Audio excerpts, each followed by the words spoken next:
What's up mga karuba? This is again your konyo boy Apong Glen Rep in English Ilocano Aglalog. This time we have a trivia.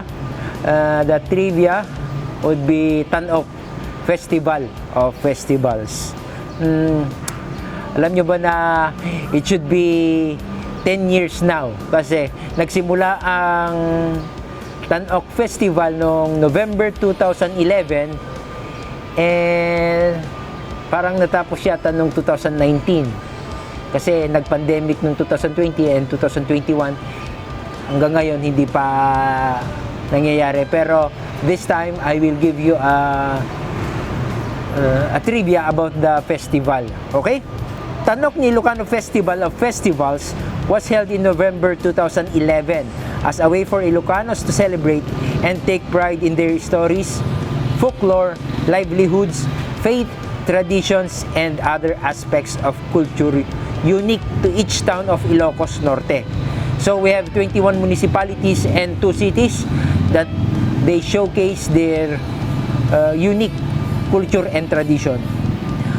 Batak City's Empanadas Festival won the first ever Tanok Championship with the towns of Vintar and Badok at 2nd and 3rd place. From 2012 to 2014, it was Lawag City on the top of the Tanok, with the town of Nueva Era in the top 3 and 2013 onwards. It was the town of Curimao, a coastal community that broke Lawag City's streak, the winning streak of Lawag. Tinalo ng Dinaklisan Festival ng Curimao. It was the town of Curimao. After winning the 2nd place in 2014, they became the 2015 champion. In 2016, the rice granary town of Dingras bagged the championship. They became the champions in 2016. The festival was postponed in 2017 because it coincided with the bicentennial year. Hence the bicentennial edition. Doon na nagsimula yung February. Noong 2017-18 naging February na yung the month of Tanok. It became February. In 2018, the town of Adams was the Tanok champion, becoming the member of the indigenous cultural community, the first indigenous cultural community who win that competition. After 2018, noong 2019, ang nanalo naman, it's the Nueva Era. The Tingyans of Nueva Era in Ilocos Norte finally took home the grand prize noong 2019. Yan yung Tadek Festival nila. Okay? That was the story of Apo ni Tulao's tragedy. Yun yung nila. Ito yung pinaka hanggang ngayon sila pa rin yung reigning champion kasi wala pang Tanok ngayong 2020 and 2021. And at least sa mga susunod na mga buwan, sana matuloy na, especially in 2022, baka sa February 2022 matutuloy na ang pinakahihintay nating Tanok Festival. Actually maganda talaga ang Tanok Festival kasi ang lalaki ng props, and of course the choreographers and the dancers are talagang they devotedly practice every day, every night, every week para lang maganda yung performance nila. And of course nagiging rin din, they generate jobs sa kanilang mga LGUs or sa municipality because ang paggawa ng mga props niyan ay kumukuha sila ng mga karpintero para makapagtrabaho, and ginagawa nila yan. Ang kaganda kasi ng mga props nila, so yung mga karpintero ay nabibigyan din ng trabaho. So ganyan po yung nagagawa ng Tanok sa aming province. So that's it. So sana may natutunan kayo sa aking trivia. And once again, this is again your konyo boy Apong Glen Rep in English Ilocano Aglalog. Yo, peace out. Bye-bye.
Wapo mi ngay mutunan kadagan.